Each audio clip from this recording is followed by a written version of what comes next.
equipo instrumental de anestesia. ¿Ya? Sala de operaciones también recibe el nombre de quirófano. ¿Ya? Siempre vamos a diferenciar quirófano, sala de operaciones y centro quirúrgico. Centro quirúrgico abarca todo lo que es las oficinas de la jefatura, de almacén, de farmacia, recuperación y sala de operaciones. Eso es centro quirúrgico. Y sala de operaciones o quirófano es la sala propiamente dicha donde se desarrolla la cirugía. La sala de operaciones se encuentra en hospitales y centros de atención médica donde se van a hacer las operaciones o intervenciones quirúrgicas. Acá tenemos un modelo de sala de operaciones. Como ven, varias personas que van a estar fijas y otras personas que van a estar en movimiento.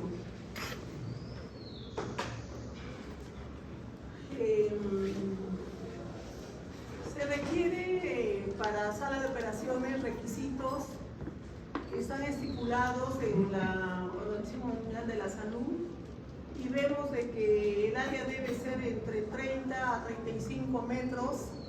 Se dice que si es muy pequeña la sala de operaciones va a haber hacinamiento, concentración de humos, de aires calientes posiblemente.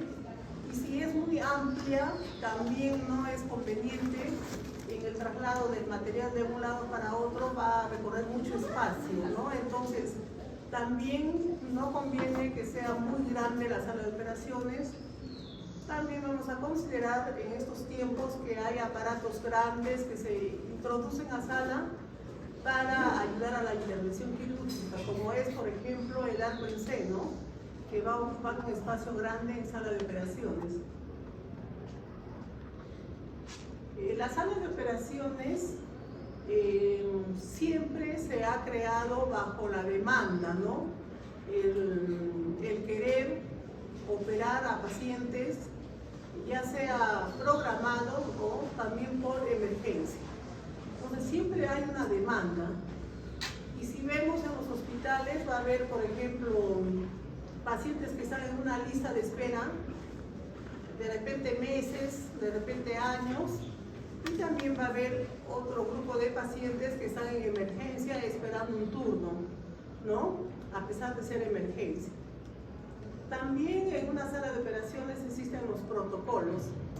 Los protocolos son reglas, parámetros que vamos a utilizar para la cirugía propiamente dicha, desde que el paciente va a ingresar a la sala de operaciones, desde que nosotros recibimos al paciente, va a ingresar, va a ser cambiado de ropa, de repente si es ambulatorio, si viene de piso va a venir ya con una vía, de repente la limpieza entre sala y sala debe ser un tiempo, por ejemplo, de 15 a 20 minutos. Hay un personal que se dedica a eso, hay otro personal que se dedica a limpiar, por ejemplo, el material, etc. Entonces, todo está en protocolos. Los protocolos van a ser, por ejemplo, protocolo para cirugía pediátrica o para anestesia pediátrica, protocolos, por ejemplo, para cirugía laparoscópica, para cirugía cardíaca, para cirugía de cabeza y cuello, etc. También toda sala de operaciones debe de dar un rendimiento. Es decir, si nosotros tenemos una sala de operaciones, vamos a programar, vamos a suponer 5 cirugías al día, tiene que rendir, ¿no? Tiene que haber rendimiento como de acuerdo a la programación. Ese es buen rendimiento, buena producción. Hay normas que se aplican. En esas normas está la función del técnico, de limpieza, de la enfermera, del médico anestesiólogo y de los cirujanos, ¿no?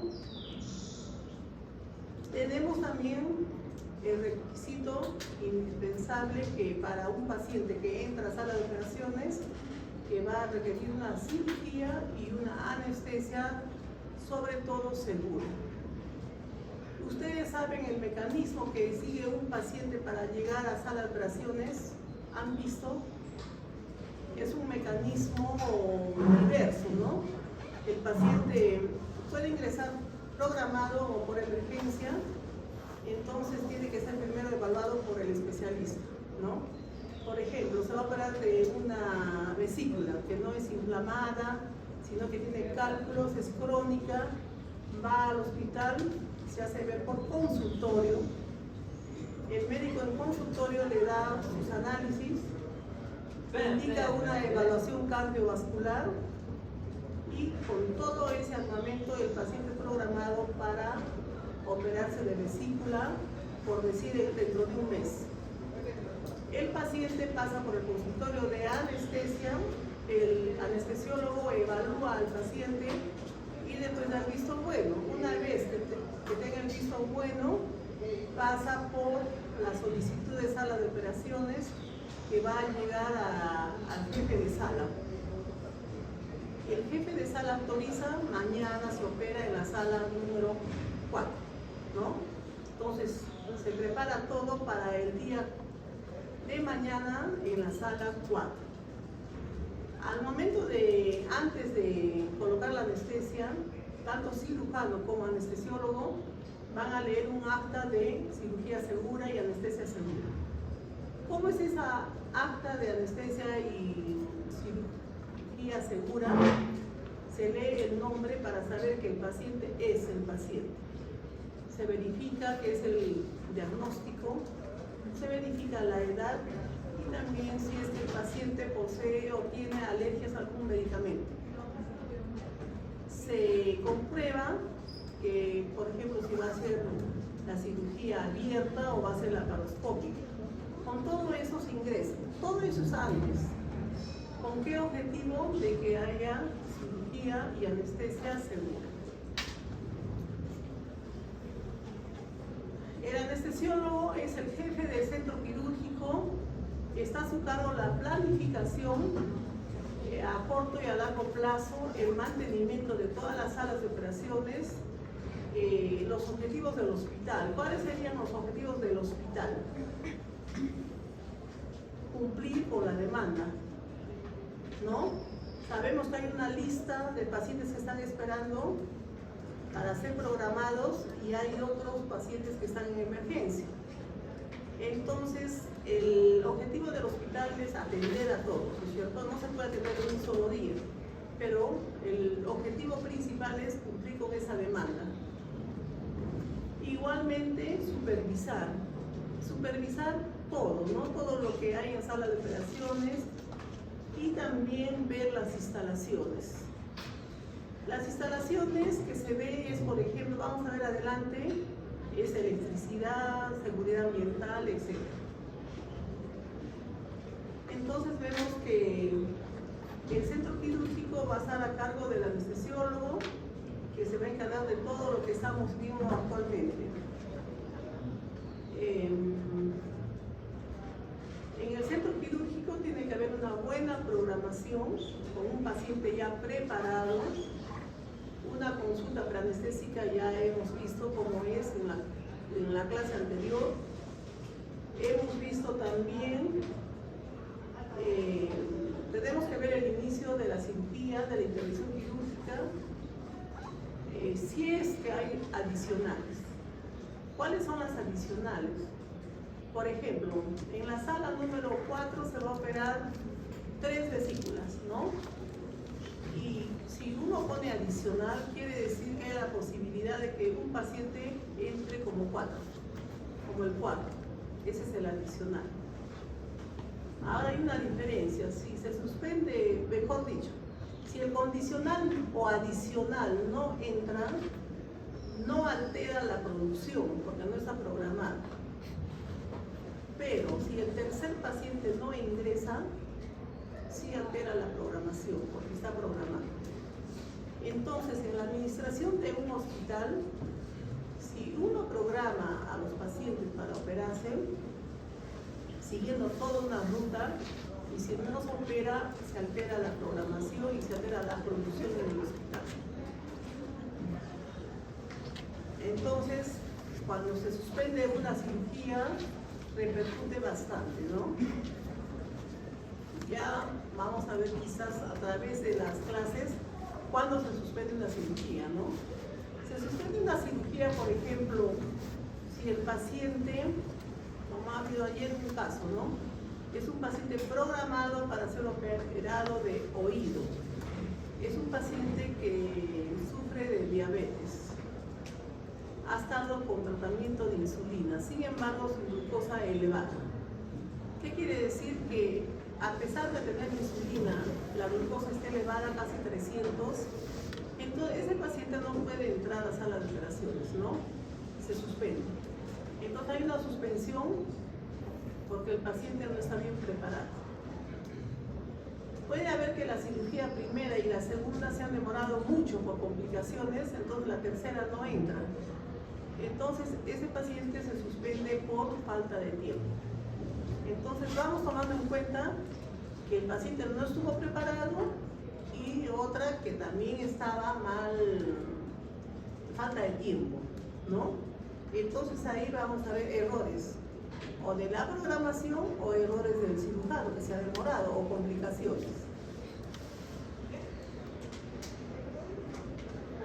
Es muy importante la función sanitaria, la acreditación, los gastos, el personal, la tecnología. El centro quirúrgico, vemos acá una foto que ustedes conocen, el centro quirúrgico, ¿no? Del central, conocen, ¿no? ¿Han ido? Ya, este es el almacén, por eso he tomado la foto. Eso está en el centro quirúrgico, ¿ya? De repente no se han percatado. Como historia, el centro quirúrgico tiene a Italia en 1660 que se desarrollaba pequeñas cirugías en el anfiteatro. Así se inició la historia de la sala de operaciones. Entonces, la utilización del quirófano es importante. Es de acuerdo a las horas utilizadas del quirófano y a las cirugías programadas. El ideal es cumplir con lo programado en cada sala de operaciones. La disposición de sala de operaciones es la zona estéril, donde va a estar el paciente con el equipo estéril y los cirujanos y ayudantes vestidos con ropa estéril. Cuando ustedes ingresen a la sala, siempre percátense que hay una zona estéril para irse por el otro lado, ¿no? Porque a veces entramos y no nos damos cuenta dónde está la zona estéril. Entonces, es donde está todo el equipo que está envuelto con campos estériles. Acá vamos a ver otro modelo de sala de operaciones y esta es la zona estéril. Todo eso. Entonces nosotros a un ladito, ¿no? Igual acá, esta es la zona estéril, acá también, y nosotros nos vamos por el otro lado, teniendo en cuenta que no debemos de chocar con nada que sea estéril. También tenemos que tomar en cuenta las zonas de electricidad. En sala de operaciones hay bastante corriente, ¿no? Hay enchufes por aquí, cables por allá. Ustedes cuando ingresen van a ver, por todo lado hay cables. Todos los cables, todas las tomas de corriente están controlados por ingenieros. Ingenieros electromecánicos que van a ver y están constantemente revisando que no falle nada, ¿no? Y nosotros lo que vemos es los monitores, ¿no? Que todo funcione bien, que no nos falle nada. Si antes de empezar la cirugía vemos que falla algo, tenemos que llamar al de electrotecnia, ¿no? A los encargados. Ustedes han visto usar el electrobisturí, va a tener también carga de corriente, va a producir humo,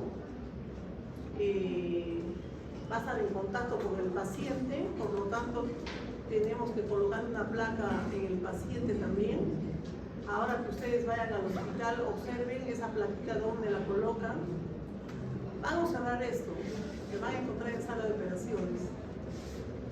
La fuga de corriente máxima que debe haber en el ambiente o cerca del paciente debe ser de 10 miliamperios. Los marcapasos, los catéteres, la sangre, todo lo que ingresa el paciente también está entrando en contacto con los circuitos eléctricos, ¿no? Pero todo está controlado. Tenemos los marcapasos, los catéteres. A veces hay cirugías que se prefiere no, si el paciente tiene marcapaso, no usar el electrobisturí. Acá tenemos la solución de salina, la sangre que está en contacto, y también puede haber interferencias. Por ejemplo, le colocamos al paciente los electrodos y está marcando bien el ritmo cardíaco, y de repente ustedes van a ver que el ritmo cardíaco en la pantalla se altera, que se vuelve así en zigzag, y ustedes dicen algo le pasa al paciente, ¿no? Ustedes en ese momento van a ver si el paciente, el cirujano está usando el electrocauterio. En el momento que el paciente usa el electrocauterio, puede haber alteración del ritmo cardíaco, pero no es alteración del corazón, sino es interferencia eléctrica. Y ustedes van a ver que cuando deja de usar el electrocauterio, se normaliza el ritmo cardíaco. O sea, no hay alteración orgánica, sino interferencia eléctrica.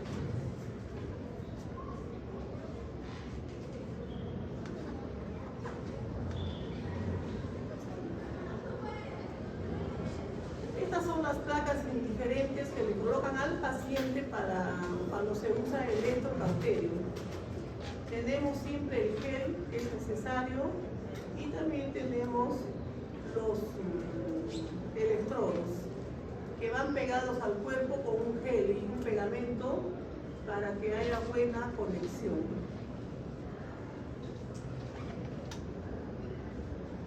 Acá tenemos los factores ambientales, la humedad, la temperatura, que debe ser de acuerdo a, considerando a los pacientes, ¿no? Por ejemplo, en un quemado, la temperatura no debe estar fría en la sala de operaciones, porque en el paciente va a haber hipotermia. El paciente con hipotermia entra en acidosis, ¿no? Entonces el paciente tiene alteración y su estado metabólico, al alterarse, va a demorar más su evolución, va a recuperarse menos, ¿no? Va a demorar más y el paciente va a tener descompensación. La ventilación tiene que ser especial, el flujo laminar, de tal manera que no haya aire que se vaya a contaminar o pase de un lado para otro, sino que fluya, ¿no? Y para evitar la infección, ¿no? Tampoco debe haber mucho ruido en sala de operaciones, ¿no? Ruidos que aturdan al cirujano, aturdan al anestesiólogo. Se dice que debe haber, no debe haber más de 80 decibeles para escuchar en una sala de operaciones, porque con el tiempo logra alterar la concentración, la memoria en el personal que trabaja en sala. La ventilación va a evitar la entrada de gérmenes, va a ayudar a que no haya contaminación, ¿no?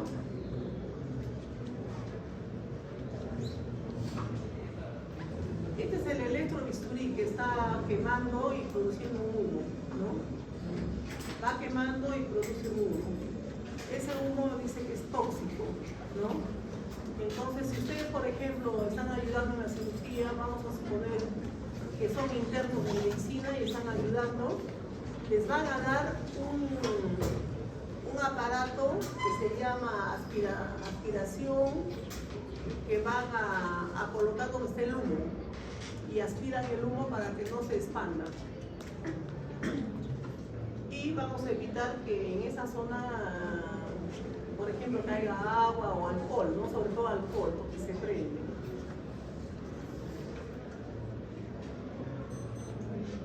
La zona estéril es la mesa de operaciones y el personal que va a operar.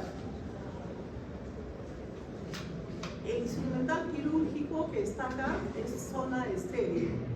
La mesa de operaciones también y el personal que va a ingresar.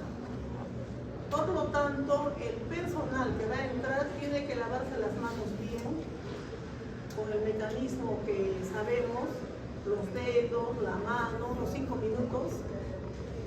Y cuando se ingrese a sala se colocan guantes, mandil, todo estéril. Esa es el personal quirúrgico. Y esta parte de acá, miren, ustedes están acá como alumnos, miren, acá. Esta parte es la zona no estéril, pero que debemos estar limpios, ¿no? Es decir, traer la ropa de la casa limpia en su maletín y cambiarse en sala. La ropa que es traída, por ejemplo, que ustedes entren con la ropa de la calle, ya está contaminada, ¿no? En cambio, la ropa limpia en su maletín, el cabello recogido, las botas, la máscara y el gorro evitan que haya contaminación por parte de los alumnos. El cabello trae bastante polvo, ¿no? Entonces siempre amarrado el cabello con un buen gorro. Entonces, si ustedes han escuchado que siempre hay restricción de entrada de alumnos a sala, ¿no? Es justamente por el motivo ese, de evitar infecciones. Es importante la asepsia, considerar la mesa, la ropa, los guantes, los equipos. Si nosotros nos quedamos a ver, cuando acaba una operación, ¿qué hace el técnico de limpieza? Está haciendo todo esto. En 15 a 20 minutos limpian la máquina, sacan todo, limpian la sangre que ha caído, las gasas, todo sacan en 15 a 20 minutos. ¿Y por qué está cronometrado ese tiempo? Para que se cumpla la programación. ¿Ya? Entonces todo tiene que ser cronometrado. Ahora, si el paciente tiene un germen contaminante como es el estafilococo, el MRSA, la sala tiene que desinfectarse, desinfección terminal, que puede ser 1 hora, por ejemplo, ¿no? Antes era 4 horas, 5 horas, ahora es 1 hora. Entonces acá miren, tenemos las bolsas de desecho. También ustedes cuando ingresen a sala observen esto, ¿no? Las bolsas, los contenedores, usamos tubos endotraqueales, usamos laringoscopio que se contamina con la saliva del paciente, usamos jeringas. Entonces siempre tener cuidado de no hincarse, no contaminarse. Lo que más se ve es los gram negativos y los catéteres intravenosos, si están mucho tiempo también están contaminados, ¿no? Y hay una fórmula que dice infección es igual a la virulencia del germen más la cantidad del germen menos la resistencia.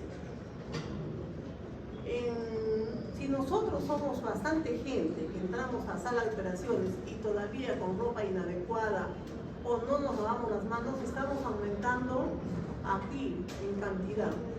Entonces hay riesgo de más infección. Entonces debe haber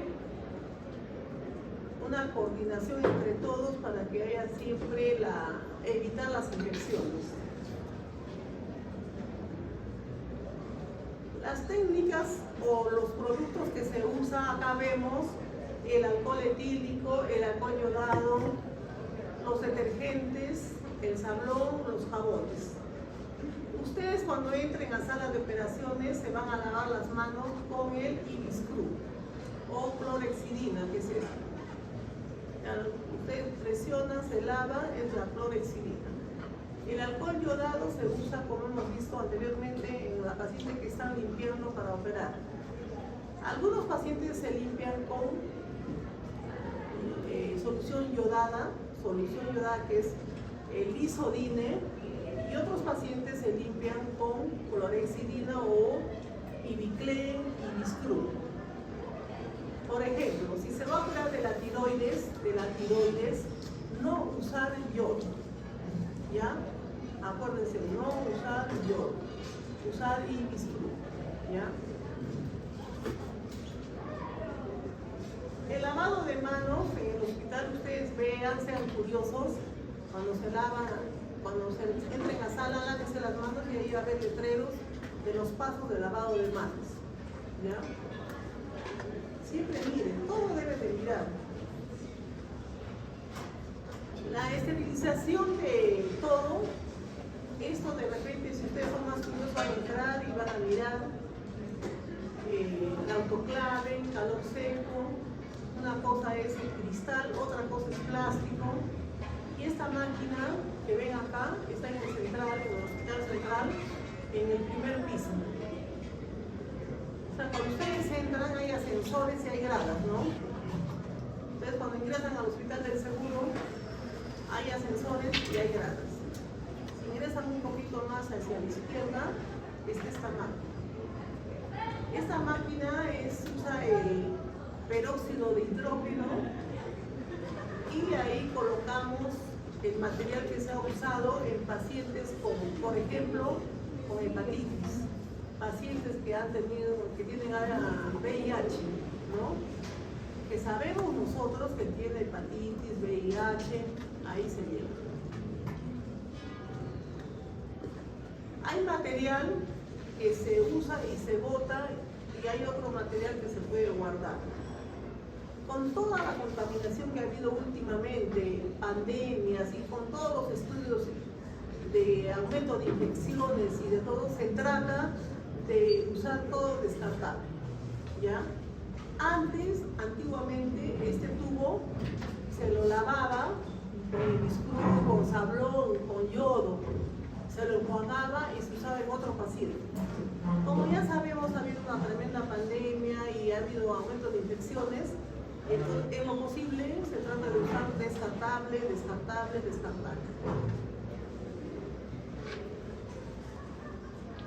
Acá vemos las hojitas de anestesia o los protocolos que se usan. Este es para cirugía segura. En sala van a encontrar.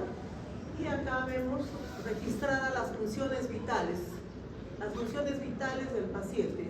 La presión, el pulso, la respiración, el inicio de la anestesia, el inicio de la operación. Y acá vamos a calcular los tiempos que se ha demorado, ¿no?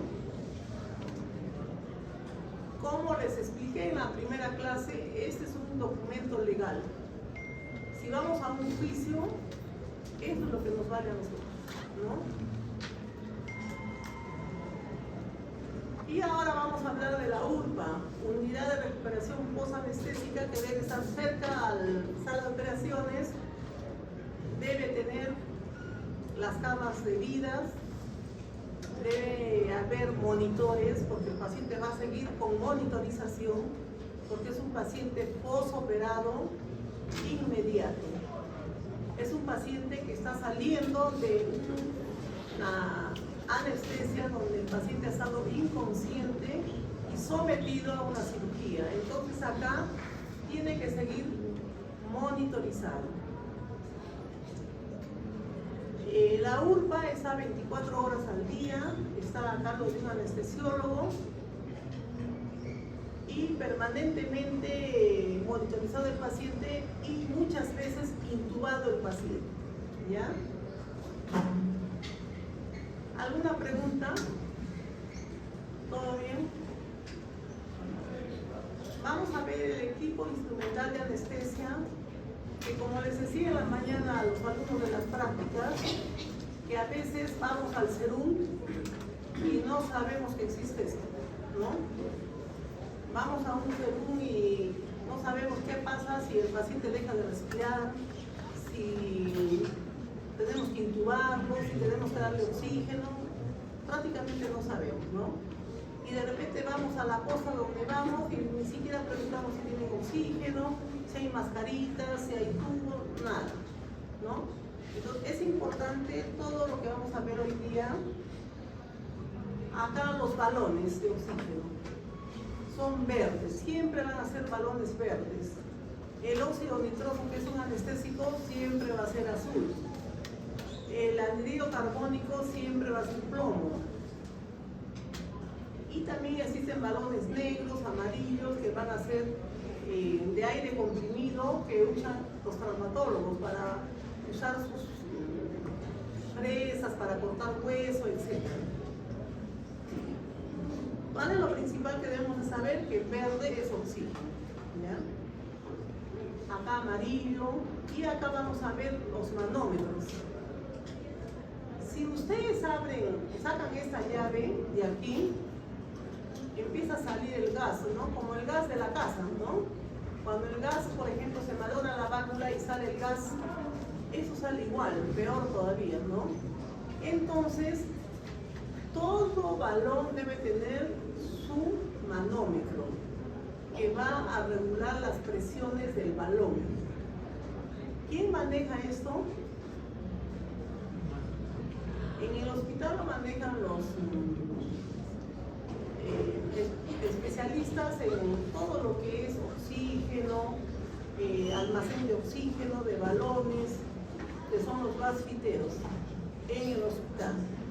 Cuando, por ejemplo, necesitamos balones de oxígeno, llamamos un gasfitero de turno que nos traiga balones.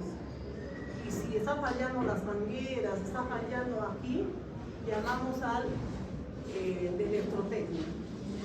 Es muy importante que esto funcione bien, ¿ya? Entonces, un buen manómetro y después un buen flujómetro.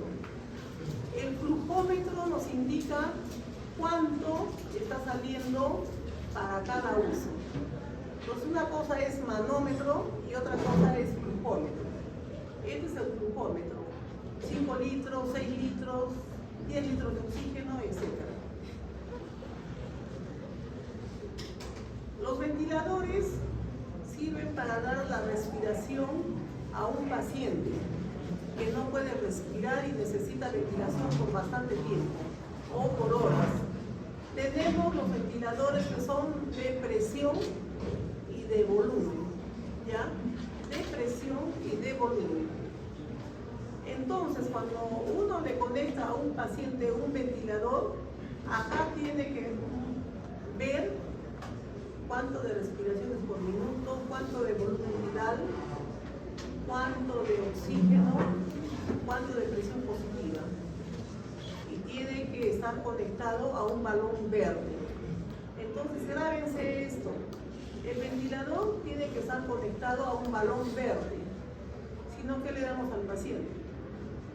Entonces, acuérdense siempre esto. El ventilador tiene que estar conectado a balón verde, tiene que funcionar adecuadamente y tiene que ser controlado con los parámetros respiratorios para no romper el pulmón, por ejemplo, ¿no? Para dar una buena respiración y que el paciente se mantenga estable. Ahora vamos a ver los vaporizadores. Los vaporizadores de anestesia. Ya han visto los alumnos que han ido al hospital, son como galones de gasolina, son como galones. Acá ustedes miren acá, van a ver que hay líquido. Y ese líquido se ve aquí, ¿ya? Entonces, llenamos el sevoflurane, el alotano, el isoflurano como líquido al paciente. Y como su nombre es vaporizador, vaporiza y al paciente ingresa gas. O sea, al paciente ingresa gas al pulmón, no ingresa líquido, sino ingresa gas. Es un líquido volátil, ¿ya? Ese líquido volátil se vaporiza acá e ingresa como gas, ¿ya?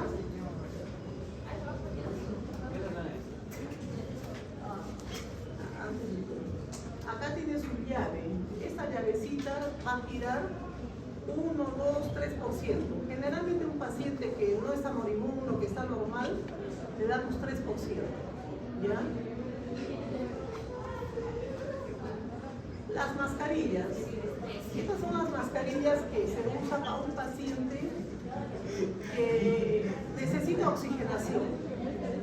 Vamos a suponer que alguno tiene bronquitis o principios de neumonía y de repente está empezando a respirar menos o satura bajo, pero está todavía despierto y todavía los pulmones respiran. Entonces le colocamos esta máscara o le colocamos esta bigotera o esta, porque el paciente está respirando pero necesita oxigenarse para subir la saturación. Entonces tenemos la mascarilla, el Ventimás o Venturi, que es las ondas nasales, la mascarilla que tiene reserva, una sonda, la soparingia, pero casi no se usa. Más usamos las con reserva y la Venturi.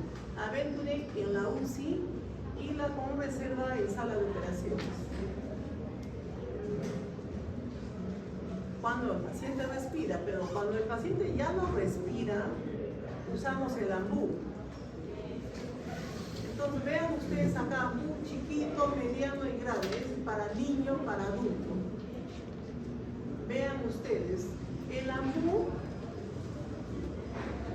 siempre debe estar conectado a una cánula que vaya a balón verde, porque la idea es darle respiración con AMBU con oxígeno.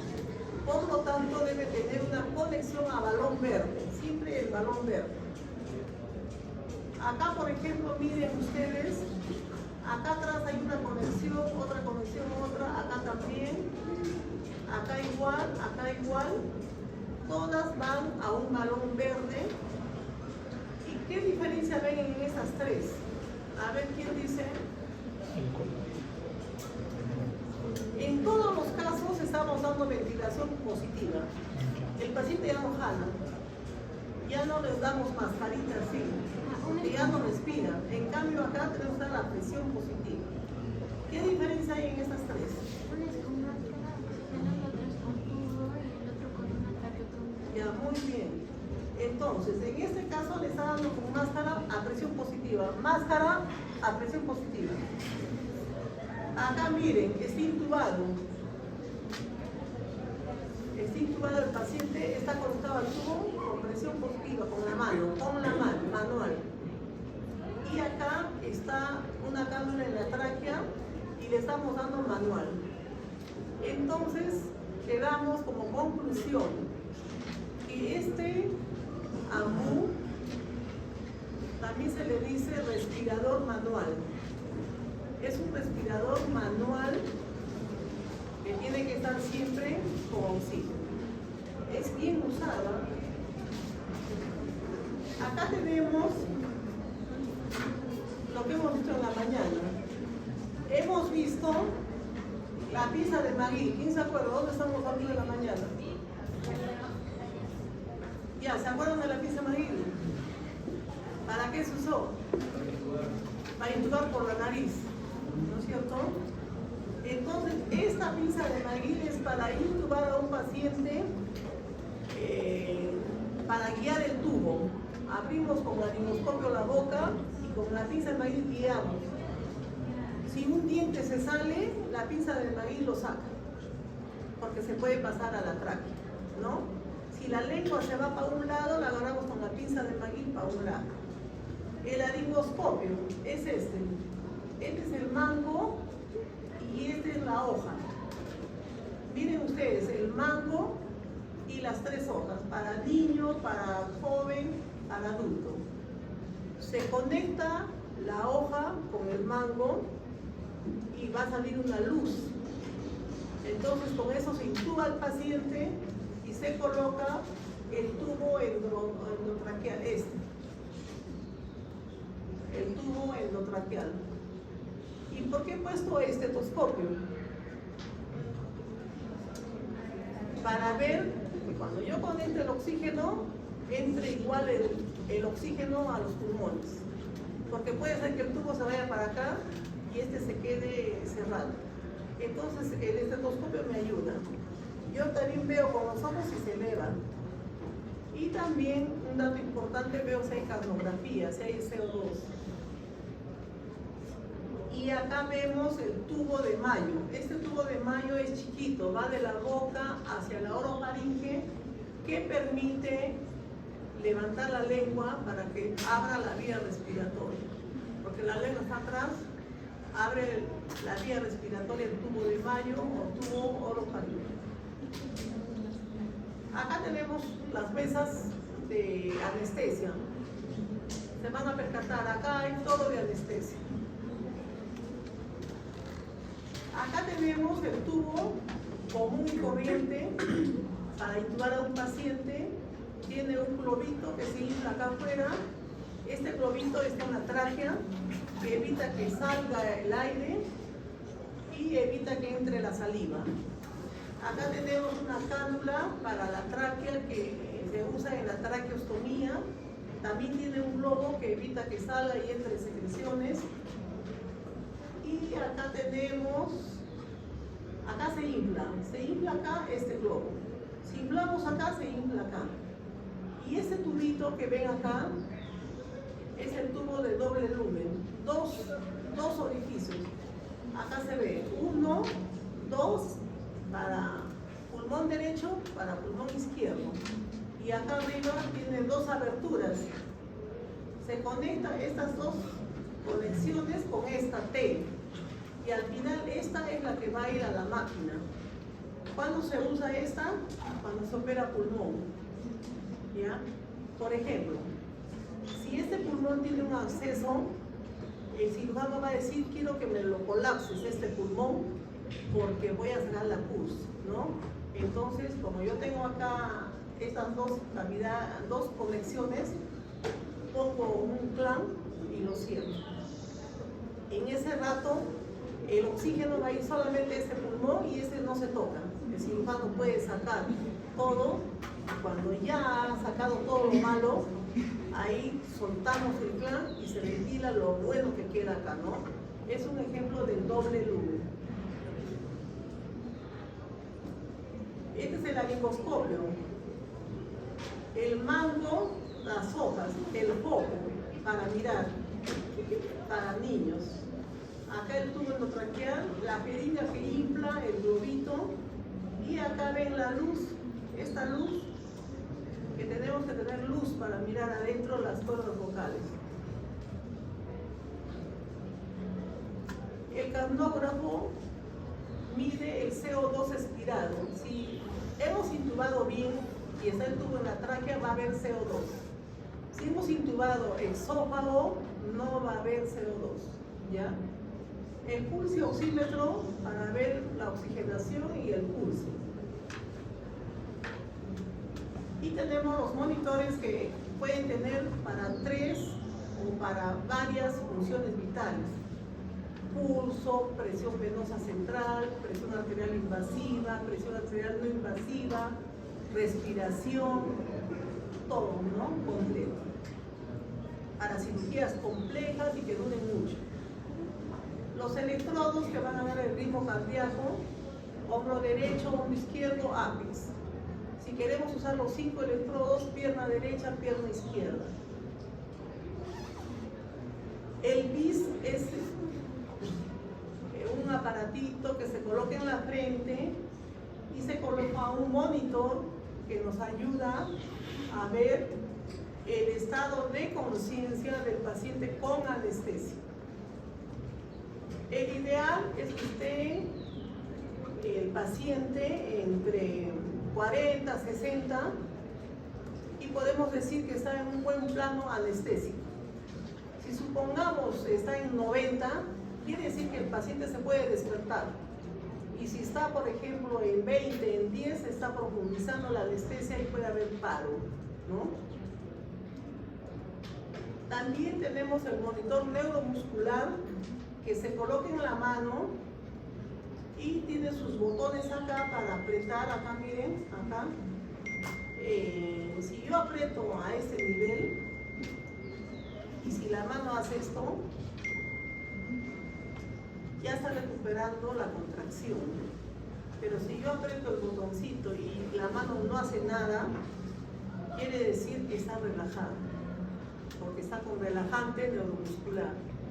¿Y qué pasa si el paciente tiene relajante neuromuscular?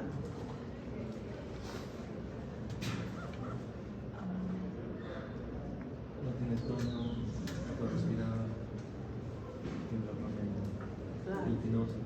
El relajante neuromuscular que usamos en la anestesia relaja todito.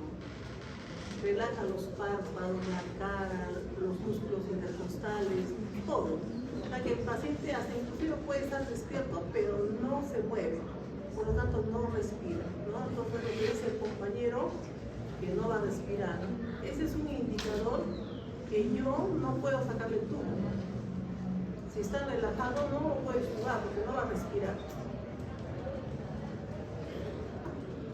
Después tenemos los aspiradores, el desfibrilador y todo esto que vamos a ver.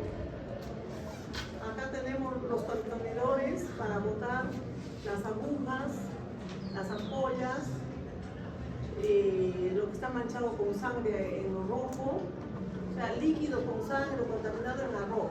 En el contenedor, todo lo que es aguja. Acá tenemos el flujómetro. Ustedes van a ver, donde hay oxígeno hay el flujómetro. Prenden esa llavecita y va a subir 5 litros, 10 litros por minuto. Y acá está el manómetro que va al balón. Entonces, el manómetro va al balón, controla que no salga a presión. Y el flujómetro, que sale el flujo en litros por minuto para el paciente. ¿Ya? Acá van a ver en esa forma, van a ver en esta forma, en varias formas, pero tienen que ver de dónde viene y qué cosa es, ¿no? Lo verde es el oxígeno. Tenemos el desfibrilador, que tiene que tener un monitor acá para ver si está en asistolia, si tiene arritmia cardíaca. Tienen que, siempre en un paro cardíaco, tienen que enchufar el desfibrilador, tienen que enchufar, tienen que colocar los electrodos bien en el cuerpo, porque si dan masaje cardíaco y se sale, no nos vamos a dar cuenta que tiene latido el paciente, ¿no? Podemos estar dando masaje, desfibrilando, pero está desconectado, nunca nos va a salir un ritmo aquí porque está desconectado el paciente.